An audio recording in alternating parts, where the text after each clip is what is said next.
Greetings, greetings, greetings, virtual family, and welcome back for another TCR Dialogue.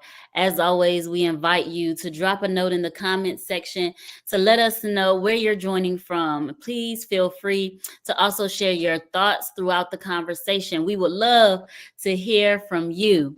Tonight, we have with us Reverend Dr. AnneMarie Mingo, Associate Professor of Ethics, Culture, and Moral Leadership, and the Director of the Metro Urban Institute at Pittsburgh Theological Seminary.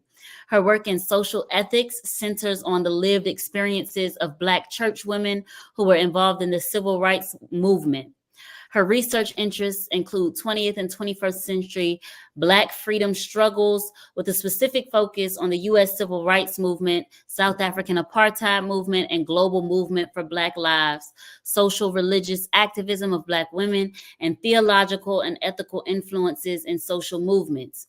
She has recently published her first book, Have You Got Good Religion, which we will be discussing this evening. Welcome, welcome, welcome to you, Reverend Dr. Mingo, and thank you so much for joining us. Thank you so much, Reverend Brooks, for having me and for engaging in my work in such a way that we'll be able to have this conversation tonight. So I am certainly excited as a good old AME to be on the Christian Recorders Dialogue. I've been really looking forward to this conversation. Likewise, likewise. So let's jump into it. Tell me a little bit about what inspired this work for you. Well, I talk about it actually in the introduction of the book, where I begin to explain how, one, I've had a love of history for all of my life, but two, I've had this interest that has been sort of sitting with me for decades around why is it that people, particularly women, would take some of the risk that they would take to get involved in a movement that they didn't know whether or not they would actually see the results of, and that they would take sort of personal risk to do things for a much larger group of people down the road. And so for me, that takes the place of, or it takes the shape in the form of these conversations that I would hear my mother as she would describe some of the things that she and her sister Eunice did when they were, coming of age in Tallahassee, Florida, the state capital of Florida, and they were students at Florida A&M University, doing things around this time period and watching other students who were also getting involved in the civil rights movement. And they decided that they were going to go and sit in at a McCrory's Five and Dime in Tallahassee downtown. But they did it against the wishes and actually against the specific orders of my grandmother, who was super strict. And so it always caught me that they did it anyway, because I knew my grandmother, right? I mean, even though I was the granddaughter and, young, she did not play. And so the fact that my mother and her sister would say, we would rather risk potential retaliation from the white people who may not want us at this lunch counter, as well as my grandmother, who specifically said, don't you go down there doing that stuff. They did it anyway because they wanted change and they wanted life to be better for those that were to come. And so I wanted to understand, who are some of these other women like my mother, who I call in the book these everyday women. So these are not the named leaders. These are not, the big name people who actually worked for official organs within the civil rights movement. So they weren't working for the NAACP and getting a check that way and being secure. They weren't working for SNCC or for CORE or for NCNW or any of the other organizations. But if you look at almost any image from the civil rights movement, any photograph, any video, you see all of these people. It's not just Martin Luther King Jr. It's not even just Rosa Parks. It's not even just Fannie Lou Hamer or, any of the other names that we might try to put, a John Lewis or an Andrew Young. You see masses of people. And a part of what gets me into this work is trying to understand, but who are the rest of those people? Yeah. Who are they? Who are these unknown people? Who are these unnamed people? Because what I know is that even though they're not named, their impact is certainly felt.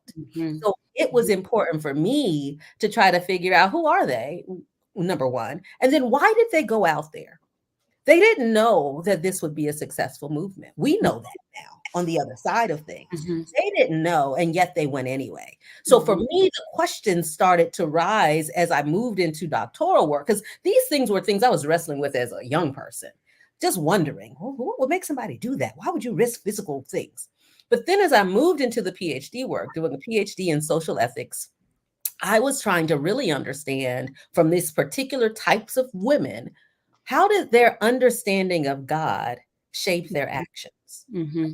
How does Mm-hmm. their theology Mm-hmm. influence their ethics? And Mm-hmm. so that's what we get as I do these oral histories, as I'm going and interviewing these people who identify as being active in the movement. That's what I was trying to do, right? And so it starts with my mom, because I'm like, why did she go? 'Cause she certainly could have gotten something when she got home, Mm-hmm. and she went anyway. And so I found many women who did it anyway, who felt like this was just something that they had to do, and that becomes the crux of the work that's now Have You Got Good Religion. Yeah, yeah. Thank you so much for sharing that. One of the things that I was thinking about as you were sharing, that I think your work also helps us to do, is to refuse exceptionalism. That it's not just this great person who we honor and revere, and all of that, and they what they have accomplished and achieved seems such a far-fetched figment of our imaginations, because it wasn't just them doing the work. We exceptionalize those people in the work that they do, but you call to the forefront the everyday people who made those movements possible, and who gave all of the energy and all of the fuel necessary for those movements to be successful, even when they did not know, as you say, that it would be successful. So thank you for that. Absolutely. So when you think about it, right, what you just described, this exceptionalism, we do that well here in the United Right. States, right? We think of Yeah. American exceptionalism in all of these ways. Yeah. And it was really important for me. And that's, again, why I use that language of every day, to help us to see that we too have a role that we can play, and we don't need to have X number of followers to do it, right? Right. We don't need to have this huge platform to do it. We Yeah. can take a step that moves us closer to justice and closer to God's love without all of that other stuff. So that Yeah. was critically important for me to try to make that clear, um, through the lens of these women, Yeah. right, who most people would have ignored. Yeah. They've been sitting right in their seat at the church all Yeah. this time, and here they were out there making life better for us, because they weren't looking for the fanfare. They simply wanted the change. Yeah, yeah. Thank you for that. Thank you for that. So, as you have shared, and as is particularly obvious, I'm sure, the book features the work of Black women in the civil rights movement, right? Which you posit is a work born out of a deeper theological positioning. Can you share with us exactly what you mean when you say there is a liberative social ethic of compulsion that is rooted in a theology of movements for liberation? Okay, so you read all the way to the end, because that happens towards the tail end of the book, where in the beginning portion I'm identifying some virtues. And so we've got freedom, faith as the first virtue, courageous resistance as the second virtue, and then theomoral imagination as the third virtue. Mhm. And these are virtues that I'm drawing and identifying coming out of these lived experiences of these everyday Black women who were active during the civil rights movement. But what I wanted to also do, so again, I'm not just looking at the ethics, the what are they doing, but what is their understanding of God? And so that's where this theology and this ethics of compulsion comes in. And Mhm. so the language of compulsion comes out of these women's narratives. And so I did oral history interviews with over 40 women that feature at some place within the book, right? They are either influence it or they're directly quoted. And for the majority of them, the overwhelming majority of them, they use the almost exact same language. And I was interviewing them individually. And Mhm. they said, well, it was something I had to do. It was just Mhm. something I had to do. And so that's where I get this social ethic of compulsion. They were compelled, right? Yeah. There was this compulsion to do this change despite whatever potential things could have happened to them. Mhm. They believed that God was pushing them into a space where this was something that they simply had to do. Mhm. And so that's a big part of that. And then that then moves into this theology of movements for liberation. So when we think about very often, those of us who study different forms of liberation struggles, especially around a liberation theology or liberation theologies, because there are multiples, this work begins to fit into that and expand how we think through liberation theology. Because in this instance, drawing from some of the sources that these women are using to construct their understanding of God, I look at some traditional sources. So we would look at scripture as one of the traditional sources when we're identifying a theology. And so as I was interviewing the women, I asked them to write down on a little piece of, it was a little postcard, a little note card, write down a scripture that reminds you of your time during the civil rights movement. I didn't give them a Bible. I didn't say pull it up on your app. I just said write it down. And so they had to draw from what was in them, which was actually drawing from some of the things that they were utilizing to give them strength in the midst of the movement. And what was interesting to me is that the scriptures that many of these women were drawing from were not the ones that we would traditionally allocate or associate with Black liberation theology. So they were not drawing from Exodus narratives. They were not drawing from apocalyptic types of narratives. They were not drawing from the texts that were asking God to pull them out of the troubles, which is what that Exodus is, right? Or that apocalypse. They were drawing from texts that were saying, God, keep me in the midst of this thing. And that was different. But we would not have known that had we not been asking and talking to the women who were actively involved. How is it that you were able to go from day one of a struggle to day whatever it was? What was it inside? And so that type of a particular understanding of God, drawing from the scriptures that are helping them to say, yea, though I walk through the valley of the shadow of death, I will fear no evil. They were drawing from that as they were literally walking through pathways that could have led to their death. And so that gives us another type of understanding of what a movement for liberation can offer us. If we think about how God is showing up with us in the midst of struggle and how God can stay with us as we work our way through. Thank you for that. I think you were kind of going in this direction that I also want to go into. What you articulate as the moral formation of Black women in the movements for liberation sort of places the work of spirit in the hands of the Black community, and particularly by way of our African inheritance, right? It makes the work of spirit very practical and very personal, but in a communal type of personal way, if I understood your writing correctly. So how does this shift or poke holes in the common or evangelical narrative of spirit's work being made manifest and privatized salvation for the afterlife? Oh, child. So, we good and Black, and especially over here in this AME church. And so most of the number one, all of the women I interviewed were also Black and Yeah. they were also religious, but they were also, some of them were, especially, and I'm going to come back to that portion of the question, but I'm thinking through as I was doing these interviews with them and trying to figure out where they were landing, because I did the interviews connected to churches. It's how I found them all. So I was, and I did interviews in Atlanta, Georgia. And so the churches that I was drawing from were Big Bethel AME, where I was serving on staff at the time, and then Ebenezer Baptist Church, right? The House of King down the street, right there on Auburn Avenue, both of them.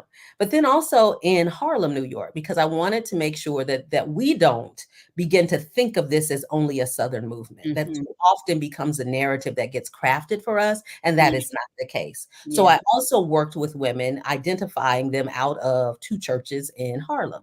So First AME Bethel was one of the churches there in Harlem, and then Abyssinian Baptist Church.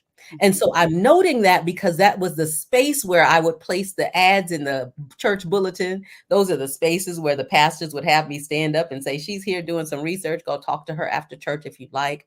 But as I would talk to the women, in either I initially started with focus groups and then I moved to individual one-on-one interviews, some of them during the time of the civil rights movement were wrestling with religion. I remember a woman who described she was actually getting dressed to go down to the Audubon Theater so that she could hear El Haj Malik El-Shabazz. At the time, he had changed his name from Malcolm X. And she gets a call from her sister saying, you might as well stop getting dressed. He just got shot. but she was going to make this shift into this more Sunni form of Islam.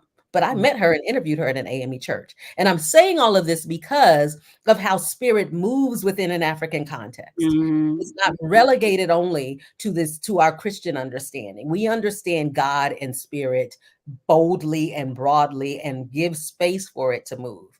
There was another one of the women also interviewed in an AME church.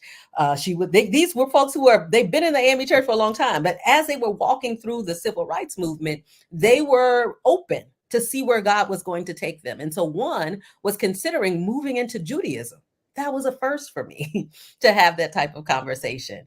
But I want to note this because within this African worldview, within this African context, we don't have that hard line between the sacred and the secular. And so we expect God to move and to do things in ways that may not fit within a box. We expect the spirit to lead us and to guide us and to keep us in the midst of things. And so that was no different for these women, even when, for the most part, many of them were very young during this time of the movement. So they are high school and college, and they still have this thing where they're wrestling with God and wrestling with their understanding of God and their and the way that the spirit can move. And so I'm thinking, and I don't know if this is where you're going with some of this, but I'm thinking of one story that one of the women who, again, so interesting that many of these women that I'm describing tonight are coming out of our AME context. And so this woman, Marjorie Wallace Smith, who is still a member at First AME Bethel in Harlem, she was describing her experience in Birmingham and how she was doing these protests. She's going to the mass meetings. She describes this one time where they come out of the church. They come out of one of the Baptist churches. And she says that she looks across the way and Bull Connor is there. So Bull Connor was over, quote unquote, public safety there in Birmingham. And he's known for turning dogs out on the protesters, turning water hoses on the protesters, etc. So she describes how they walk out of this church. And she says, we look across and they've got those long hoses and they turn them on, but not a drop of water comes out. And she says, but we were prayed up. I don't care what nobody says. We were prayed up, right? Yeah. And so that's the spirit. That's the activity of the spirit. That is the move of the spirit. That is God showing up in the midst of their situations. Now, does that mean that the water didn't come on at another time? We know that it did. But in that moment, which we would not have record of for the most part, because it was not as dramatic, it was transformative because they had just walked out of that church where they had been praying. And she says, I don't care what nobody says. We were prayed up. We were prayed up. And then she starts to name, because we had Andrew Young, so she starts to name these figures who were, spiritual leaders. And she said, we were spiritual people. And so that's anchored in this work too. Like we don't get to the civil rights movement thinking of it only as a social movement or even a political movement. It was a spiritual movement. And so we as the Black folks that get a chance to see what God can do, this is one of the manifestations of it. Yeah. I really appreciate you. You said you wondered if this is where I was going with the question. I want to say yes to that. But also that I appreciate how well you made clear the relationship between spirit and person, that they are one. And within this movement, as it's developing, spirit's work is very practical. Spirit's work is in this realm. Spirit's work is in the right now, and not something that we must wait for to come after death, that we must wait for it to come in the sweet by and by, that we must wait for it to come when we've reached the pearly gates, whatever that gated community might even be. Right. And so I appreciate how well you make clear the relationship between the sacred and the secular as it relates to the social movements.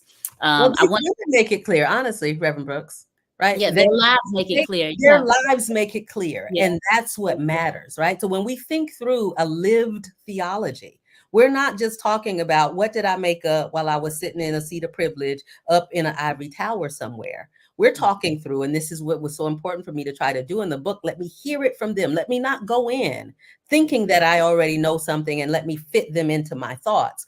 Let me let them tell me, and then I'll construct something based on what they're saying. Yeah. And so, yeah, that's absolutely it. This is a God who is active, but Yeah.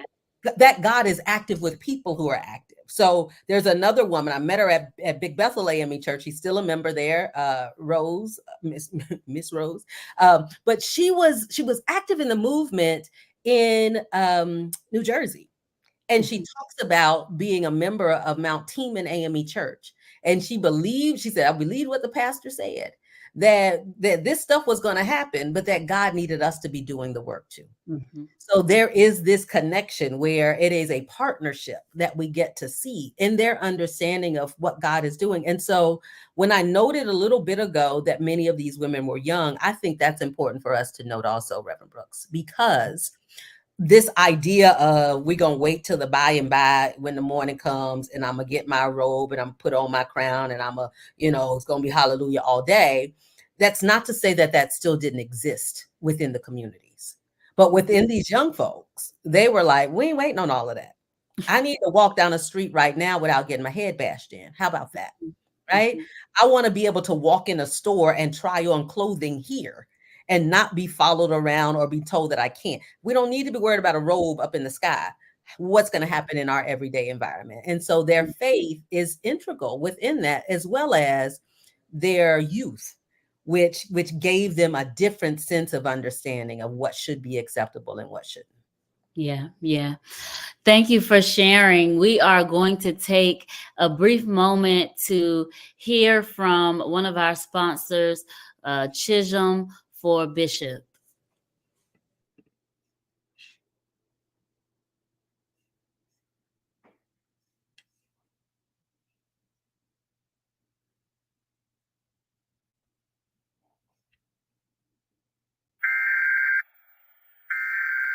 This is the emergency broadcast system. This is not a test. I'm Reverend Mark Kelly Tyler, Senior Pastor of Mother Bethel African Methodist Episcopal Church, the cradle of African Methodism, and I'm looking for your vote to be the next historiographer of the African Methodist Episcopal Church. At Mother Bethel, we recently received a $90,000 grant to preserve our windows, those beautiful stained glass windows. If elected historiographer, I'll bring those same skills to the office and help other churches learn how to leverage their historical story to get preservation dollars. We also have been busy about the promotion of the African Methodist Episcopal Church. You know my work. I've produced multiple documentaries on the history of our church, and it's time now for a motion picture of the global AME story.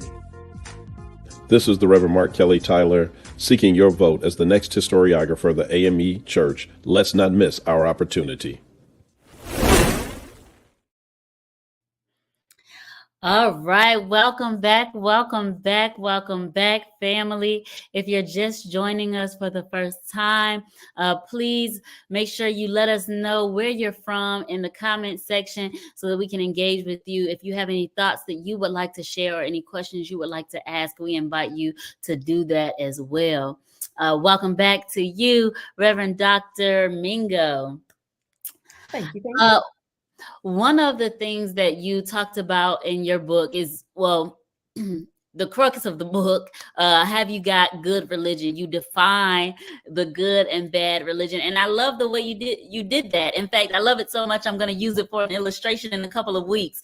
But Make sure you cite me. Okay, it's all good. You know I am. And you know I am. Yes, ma'am. I am curious to know if you're positing Black women's lived experience within a particular lineage as the origin of discerning good religion. In what ways is this discernment accessible apart from that particular lived experience? Okay. I'm not quite sure that I'm tracking with it, but this is where I'm going to go with it. Okay. I believe that number one, I use this have you got good religion. Many of us know that this comes out of one of our spirituals. So I am drawing from something that is within our Black sort of purview and one of our resources as music. And so in our context, we often have that song, Have You Got Good Religion, with the response being certainly, Lord. Mhm. But for me, when I looked at it, and you'll also notice that I use songs to introduce each of the chapters, right? So all of the chapter titles are a song. But for this one, for the title of the book, I am an ethicist, and we are often in pursuit of the good. So the fact that that is within this title was helpful for me because I wanted to do some stuff there. But it's also a question in the song, have you got good religion? It's not a statement to say you have good religion. And so for me, because it is a question, I want us to be reflective around that. I want us to think through religion that can be good, but religion that can also be bad. Even if I think and leave it only in the time period that the majority of this work is centered in, even though I do bring it into the movement for Black Lives era, if I think about it during the traditional civil rights movement, you've got the Ku Klux Klan, who is also saying that they are Christian, right? Who are using the cross as one of their main symbols. Yeah. I don't see that as good religion. But it requires us to think about how is it that our religion can do things that help to support the flourishing of people, that allow people to live life and life more abundant. That might be how we think about the good. And how is it that religion at times does just the opposite? And where are we right now? So it doesn't get stuck in a time period or in a particular lens or a particular set of experiences for a group of people. This question is an everlasting question as I see it. It is just as relevant in that time period as it is for us today. What is it about our religion today that makes it good? And what is it about our religion today? And even some of the politics within our own denomination that could challenge us on whether or not it's actually good. That's for us to do. And then to do the work to get us to as close to walking out the things that lead us to justice and love and the abundance of life that Christ promises us. Mhm. Mhm. Yeah. If you had to name just one or two barriers to our abilities or our capacities to tap into what you name as the theomoral imagination, what would you name, and how might we be able to resist those impressions that create barriers for us and tapping into our theomoral imaginations? Okay, that's a great question. I noted a little earlier that I have three virtue ethics that I lift up within the book. I start with freedom, faith. I move to courageous resistance. And then the third is theomoral imagination. Moral imagination is something that philosophers have been sort of working around for a while. I've expanded that, and I use the term theomoral imagination because we aren't simply getting things from somewhere. Mhm. What enabled many of these women to be able to see and imagine something that did not quite exist yet is that insight was given to them by God as they understand it, right? And so this could have been happening in visions. It could have been happening in another way, in a number of ways, but God gave them this belief, gave them this vision, gave them this insight that they had the ability to actually make things different. For us today, having an open relationship with God enough to allow God to speak in us to not doubt it is one of the things that can help expand our capacity. Very often we get as I see it, often we get limited based on what we see.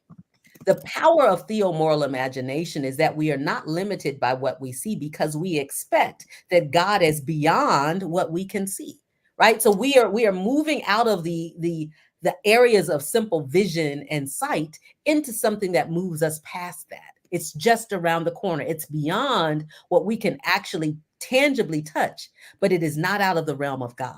And that's why God can place those types of thoughts in our head that give us the ability to say, I've never seen anything like this, but I'm going to keep working towards it. I've never seen it where we actually could vote without having, this, but I'm going to work towards it. I've never seen it where I have the access to become the president of the United States, but I'm going to work towards the voting and the this and the this and the this so that it can become possible. That's a part of how that works. And so trusting God to be beyond us and to give us visions that can stretch us is a big part of that. It's a big part of what that is. And so being open is definitely one of those steps. Yeah. Thank you so much for sharing.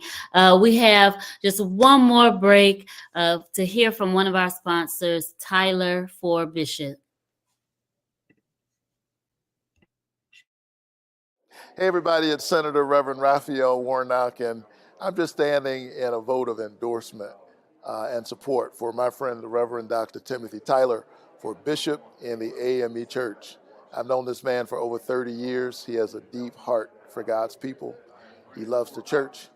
He has a commitment to social justice, and certainly that means a lot in a church that was literally born fighting for freedom, the African Methodist Episcopal Church. So with great admiration for this denomination and its importance to the struggle for love and justice, and out of a profound respect for the Reverend Dr. Timothy Tyler and his family. I know his mother too, Bishop Carolyn Tyler Guidry. I know his children. And I am so happy to endorse him. The future is as bright as the promises of God. Keep the faith. Thank you, Senator. All right, welcome back, family.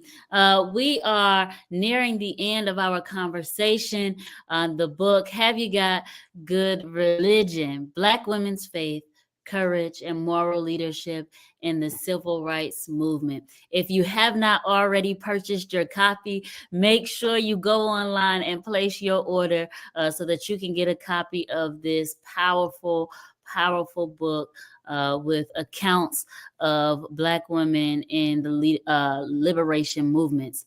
How, Dr. Mingo, would you define the desired impact of this particular work? Where do you expect this book to land, and where would you like for it to travel once it lands?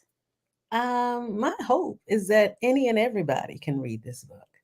I was very intentional about trying to make this as accessible as possible. Mm-hmm.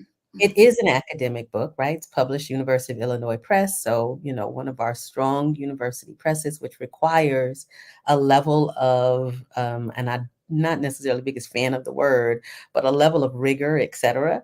But I also wanted to make sure that the women that I interviewed could read the book and get it, that they wouldn't need a dictionary and a thesaurus to figure out what in the world I was talking about. So I say that because my hope is that this will have a broad reach of audience. That we can see this showing up in churches as a part of a study, that we can see this showing up in undergraduate and graduate classrooms as a part of the work, that we can see this showing up in freedom schools that are continuing to pop up, especially as many of the local school districts are minimizing our access to history. This is, the type of book that can show up in a variety of spaces. It's my hope that it will encourage and inspire everyday folks to not think that they need to be, the named person, the person that the media comes to make a difference. It's my hope that it will inspire churches and pastors and lay leaders to speak differently, to act differently, to expect differently, right? Because we still got issues. One of our challenges is that we've kind of let the civil rights movement happen, and now we've had 50 years without the same type of tension and push. It's my hope that we will do that. Which is why at the end of the book, I begin working through things in the movement for Black lives, right? So I move it into this Black Lives Matter era to show that the things that we were doing then have application now and can hopefully lead to us to have some type of change so that those who come 50 years from now will say, because of what they did, not because of what happened 100 years back, but a 50-year back from now, because of what they did, our lives are better. And so that's certainly my hope for it, that it will be accessible to as many as possible, that they will actually read it and then find one thing to apply.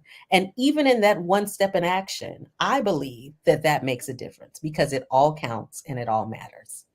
Yeah. I love and appreciate that you were intentional about making the book accessible. And I just want to offer testament to that. As I was preparing for our conversation, one of the things that I commented to a friend of mine is that this book is so brilliant and so theologically rich, but also very easy to read. I appreciated how easy to read it was, while also not leaving out the meat. and not leaving us bare bones. I really appreciated that. It was masterfully done, very well written. So thank you for your labor of love in that regard. This is the last question I will ask of you as we wrap up our conversation. Are there any particular ways for listeners to continue following your work? Any links or events that you would like to promote so that we can connect with you after tonight? Well, thank you for that. Especially my AME crew. Most of y'all know how to reach me. Yeah. But I'm AnneMarie Mingo at everything. I don't want anybody else using my name, so I try to go grab it, right? So AnneMarie Mingo, and I see it going across the footer there. And so AnneMarieMingo.com /books will give you information about Have You Got Good Religion. We also are on Instagram, so you can follow Instagram for Have You Got Good Religion. You can follow Facebook for Have You Got Good Religion, and or follow me directly. And I'm happy to be in spaces to engage. I will also say this: if a church decides, hey, we're going to do this as one of our book studies or a Bible piece, you got a good number of people, I am happy to pop in for Zoom. Now, I'm just going to say, let me just be very transparent. Don't be sitting there with 3 people talking about how you come talk to us. Bring your people together. Y'all know what to do. Let's make this happen. Okay. I'll also be connecting with one of the AME scholars. And so I want to invite you to come and join us when we are getting together in Atlanta for our upcoming conference. Come and do that with us at the beginning of May. And then also I'll be at General Conference. So if anybody wants to come and hang out then, I'll be happy to sign books. So I'm accessible. This is me. If you're in the Pittsburgh area, I'm at St. James AME Church every Sunday that I'm in town serving. So, y'all just come and holler at me. All right. Well, you heard it, folks. Get connected, stay connected, and make sure that you get the book if you have not already. Thank you so much for joining us for tonight's conversation. Thank you so much, Reverend Dr. AnneMarie Mingo, for carving out the time and the space to share your wisdom with us and share more about the book. I look forward to seeing you all at all those meetings because we're going to connect and seeing you all on the next TCR Dialogues. Until then, peace, family. Thank you so much.